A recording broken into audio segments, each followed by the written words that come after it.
We're good? All right. Well, good morning, everybody. Thank you all so much for coming out. It's hard to believe, but we are finally here. This is the final meeting associated with your HMP update. It's been a year, 14 months or so in the making, so this has been a pretty large undertaking. But before we get too deep into the presentation, I just want to express my thanks and my gratitude for everybody's involvement in this update process. There's so many times that we go around the state and we work with parishes who just go through the motions and put out a plan that, satisfies FEMA, but doesn't really have any teeth. It doesn't really capture what the parish and communities are trying to do. And this has been a fantastic experience because there has been involvement and people have cared and provided input at every step throughout this process. So myself, my team, we're really appreciative of your input to this point. So that being said, I know in the effort of trying to get through this real quick, we'll just go ahead and run through some things. I'm not going to sit here and explain to you the plan. If you've been involved in this process, you already know it. The purpose of the meeting today is just to talk about some of the information that we've pulled from the plan once we've had a chance to put everything together, mostly focused on hazards and the mitigation strategies and actions that everybody's had a chance to fill out. So real quick agenda, this is sort of what we're looking at here. We'll give a quick review of the planning process. We'll talk about some of the development trends and population trends that we've seen in the communities. We'll look at the development of the risk assessment real quick and how it differs a little bit from your 2021 plan. We'll look at the mitigation strategies and some aggregated data associated with that. And then we'll open it up if anybody has any comments or want to make any remarks regarding the plan or the process. Whether it's feedback, we're always looking for feedback on ways that we can improve our process. So if you have any comments like that, we'll open it up quickly and let anybody who wants to say something have the floor. So a review of the planning process, I don't want to spend a lot of time on this, but it is important to understand where we've come from to get to this point. So we started off, like I said, about a year ago or so with a coordination call. It took place in the building next door where we got just the community reps together and said, this is what we're trying to do. We held our first kickoff meeting a couple of months after that where we established what mitigation is, what we're trying to accomplish with the plan, and some high-level expectations for the different stakeholders and committee members associated with the update process. Then we held the public information meeting where we invited the public to come in and provide their input on hazards that they would like to see included in the risk assessment. We had some really tremendous discussion. This was also a great opportunity for us. We don't have this opportunity often where these meetings were held in various locations across the state. And so, across the parish rather. More often than not, when we meet with parishes, the meeting is in the same location every time. So this one was in Denham. We had another one in Albany, and we sort of spread that around a little bit. So that was a great opportunity for us to see different faces, engage with different groups and communities throughout this process. So then we had the planning committee meeting, followed subsequently by the risk assessment meeting. During that risk assessment meeting, that's where we provided the information to y'all that we put together based off of the hazards that were agreed upon for inclusion in the plan. At that point, we started to look into your mitigation strategies. So once we had those hazards identified, we could use your existing mitigation strategy from your 2021 plan as the foundation for the strategy moving into this planning effort. And then once we completed that, we got all of the information, whether it was worksheets, whether it was actions, whether it was CRS information. Here we are, we were put it together, we put the plan draft out there for review. We're holding our final meeting right now, so we can go ahead and check that. The only other thing that we have to do is provide enough time for review. And then it gets submitted to FEMA, and they'll take as long as they want to take. And then the plan process is done.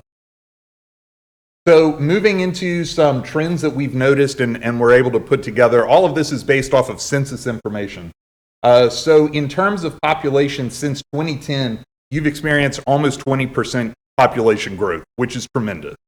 Across the communities, this is how that looks. So unincorporated portions of the parish grew tremendously, especially compared to the rest of the communities in the parish. Springfield, and then we had a couple of others, Killian, Livingston, Walker, all experienced positive growth. We had some that experienced negative growth. This was really interesting too, and we went back and forth on whether we wanted to take a more comprehensive look at this trend, or if we wanted to just focus in the last 5 years. But I think that we can chalk a lot of the loss up to 2016 floods, right? And so that's still represented in this time frame. So after looking at population, we looked at housing growth, housing development. And you can see, again, very tremendous growth in terms of housing stock within your parish. And so you can see the trends here as well, with the unincorporated portions of the parish, again, leading the way. This was, again, really interesting to us because we enjoy seeing trends. We enjoy seeing things over time. And so being able to represent that here, we can give you numbers, we can talk about these figures, but seeing it in visual representation really tells that story a lot better. We also included these infographics that were pulled from Esri. You have one for the parish, and then we have one for each incorporated municipality that participated in the update process. But essentially what this does is it gives a little bit more of a breakdown view of your various populations, and especially those that maybe need a little bit more attention in the face of disasters, whether we're talking about preparedness, whether we're talking about response and recovery. But it identifies it by age, it identifies it by potential disability, or maybe language barriers and things like that. So this can give you a decent snapshot of what your community makeup is composed of. So moving into the hazard identification and risk assessment portion here, these were the hazards that were profiled in your 2021 plan. So this is what we started with when we began the process of identifying hazards for inclusion in this current plan. One of the things that we really wanted to do was look at different resources for other data input when we're identifying hazards. So we brought in the National Risk Index. We consulted that resource as well and looked at those hazards that were considered to be either relatively high, relatively moderate. In some cases, they were relatively low risk hazards, but we knew that they were prevalent here in Livingston Parish. So that provided another aspect of identifying hazards for discussion and ultimate inclusion in your risk assessment. So we used that 2021 set of hazards as the foundation. We consulted the NRI, and then this is the set of hazards that were ultimately profiled and included in this version of the plan. One of the things I want to draw attention to here is we really tried our best to get away from clumped or grouped hazards because it sort of minimized the impacts of the sub-hazard associated with that. So the biggest one I can point to is thunderstorms. Within thunderstorms, historically, it's been hail, high wind, and lightning. But rather than looking at all three of those, we decided to look at those sub-hazards that were most impactful to your parish. And that ultimately ended up being lightning. So that we tried to get away from clumping things together just for the sake of organization, but also to give the respect to the hazard as was necessary. Coastal hazards was another one. You can see that ended up being coastal flooding. That became the big focus out of coastal hazard. So this was something I wanted to bring to attention, just again, something for discussion or recognition. These were a couple of different scoring systems that were used to rank hazards and maybe the concern associated with those hazards. So you can see we have the National Risk Index in that first panel. Their calculations are a little bit different. That's not necessarily the risk itself. That also takes into account social vulnerability as well as estimated annual losses. And so there's a little bit more that go into it other than simply saying, this is your risk, okay? But that rated hurricanes, tornadoes, and flooding as your top three. If you go anywhere in the state, it's a pretty decent chance that those are going to be your top three in some variation of order, right? Whether it's flooding first, hurricanes first, but those are typically what we see across the state. The Priority Risk Index is another form of evaluating your risk, and it's based off of 5 particular factors, and that rated flooding, hurricanes, and oddly enough, winter weather as your top 3 hazards for concern. And then in your public survey, it was flooding, thunderstorms, and then tornadoes. So that sort of tracks what we expected to see. If we were to take it to 4th, that was hurricanes, and it was 3.8. So I was a little bit surprised that hurricanes weren't in the top 3 for the survey, but it was right there knocking on the door. So it is of a concern, and anytime you're in South Louisiana, you know hurricanes are of a concern. So whether or not that is represented here or in the survey or not, that is something that should be taken into account when putting together a risk assessment. So moving from the risk assessment into the mitigation strategies, once we had the hazards identified, and once we knew sort of the direction that we wanted to go, we had to establish goals that would be used as your framework for your mitigation strategy and your mitigation act. So these goals were mostly carried over from your previous plan. Through discussion, this was determined to still be representative of your parish and of your communities and the directions in which you wanted to go. So this, again, served as that framework moving into your individual mitigation strategy. So I want to present a couple of sets of statistics here, just really interesting things. Across the entire mitigation strategy for the parish and all of the communities, there were 322 total actions. This was the breakup per community of the number of actions. And this was really encouraging to see that it was pretty even across the board, right? So many times when we're going through this process, we'll see one community have the majority of the actions, and additional communities, especially those smaller ones, have a much smaller number of actions. And so it feels like it's a little bit unequal when we're talking about projects and trying to increase resilience across the parish.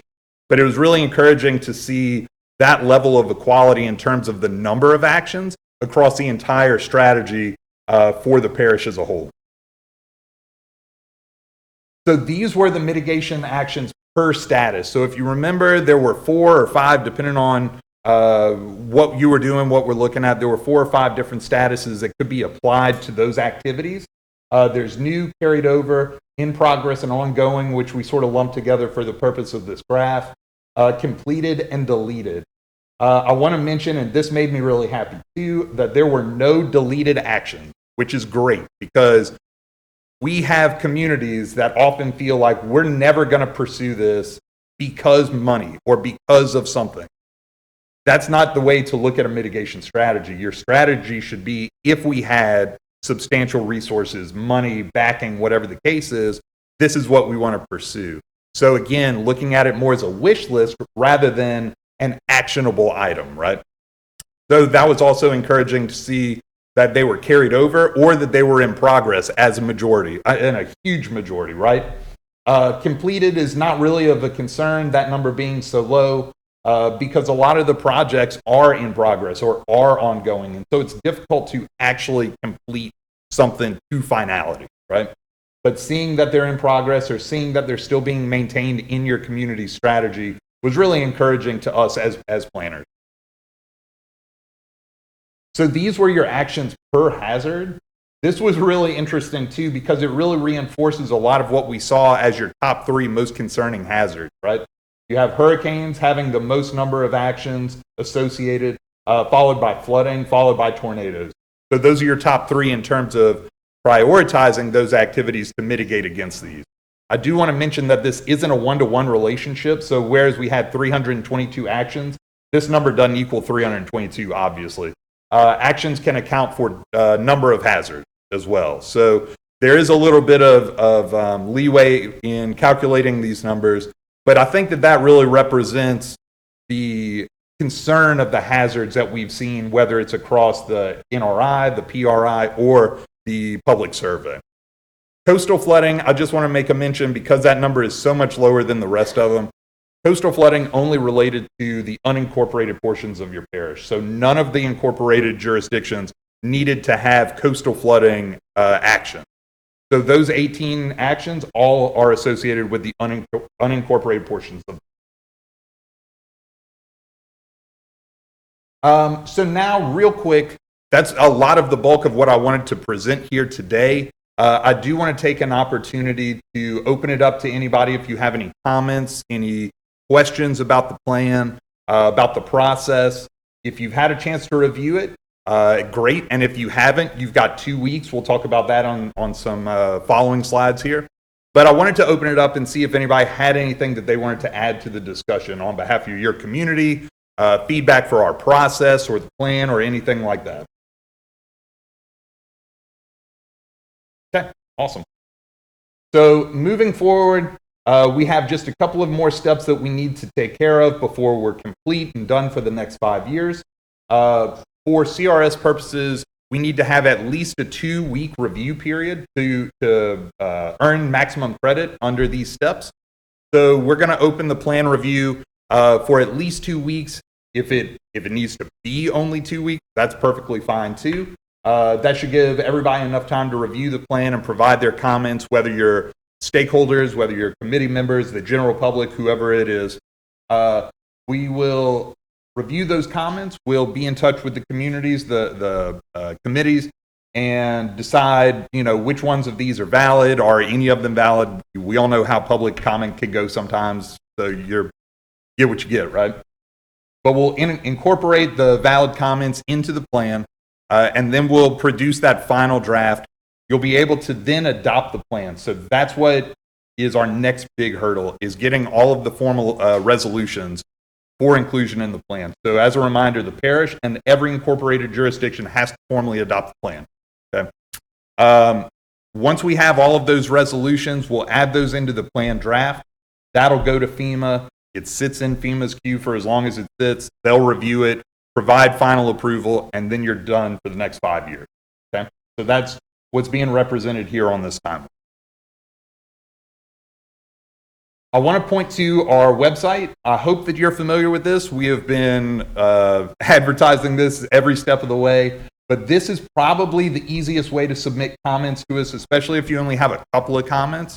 You can see in the screenshot here, you can access the draft. That's what that icon is in about the middle of the screen. And then directly below it is a way to submit those comments. So you can do it that way. You can email me or Jason or Madison directly if you want to do it that way. It's totally fine, whatever works best for y'all. But again, we'll collect these comments, put them all together, make the draft reflective of those valid comments. And then as we receive them and as we update the plan, it's going to be updated on the website as well. So next steps, and this we sort of talked about it in terms of the timeline. Comment submission, we're looking for, if we did a 2-week comment submission, that would put us at June 4th. And we're hoping to be prepared to submit your plan or to have your plan in its final form, short of the adoptions, by June 5th. So we want to make sure that you're ready to go so that when your council meeting comes around, whether it's parish or whether it's community, you're able to put it on the agenda, get the plan adopted, and we're ready to go once we get all those adoptions. Yes, sir. No. Absolutely we can. Yep. Again, we have to have all of the signed adoptions in the plan before it can be submitted to FEMA. So there's a number of parishes that we've worked with in the past. I don't want to name names, but we're dragging on 1 or 2 of the resolutions from communities, right? We want to make sure that everybody is staying on top of this and we're getting it done so that it doesn't drag out any longer than it has to. I believe that your plan currently expires, your 2021 plan expires June 14th, 15th? July, thank you. So we, as best as we can, we want to try and get it submitted to FEMA before that. And that entails making sure that we're staying on top of the adoptions and getting those submitted to us before that as well. And then again, as far as we can tell, you're going to be 4th in the Louisiana queue for Region 6. We don't have visibility on the other states' queues, so I don't know exactly where we fall in the big grand scheme. But I can tell you that you're 4th, and by the time we're around submission time for us, you should probably be in 2nd. We're looking to get feedback from a couple of plans that are ahead of you right now any day. So you should be moving up pretty quick. I don't want to give FEMA, more leash than maybe they deserve, but I expect your turnaround, their review, to occur fairly quickly. So that's what we're looking at for next steps. Again, submit your comments. We've got 2 weeks. Provide us your signed resolutions. We'll get it sent to FEMA, and then it's in FEMA's hands, and it takes what it takes. So, anybody have any questions, comments, concerns?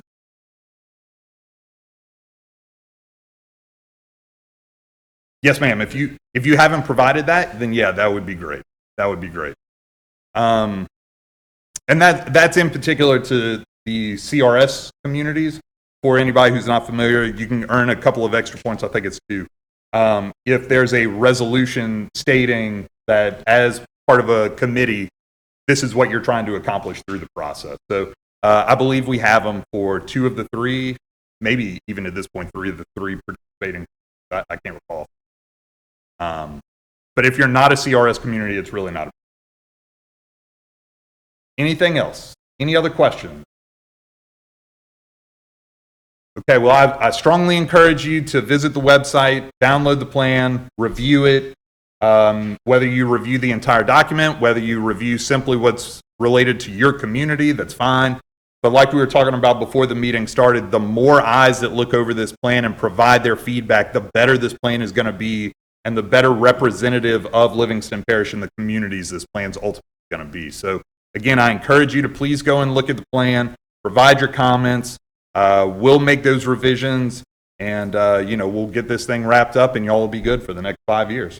So if nobody has anything else they'd like to add, I really appreciate y'all coming out. And again, I appreciate your involvement throughout the entirety of this process. It's really been fantastic. So if you haven't signed in on the sign-in sheet, please do so. That's especially important for CRS communities as well. And try and stay dry out there. Thank y'all.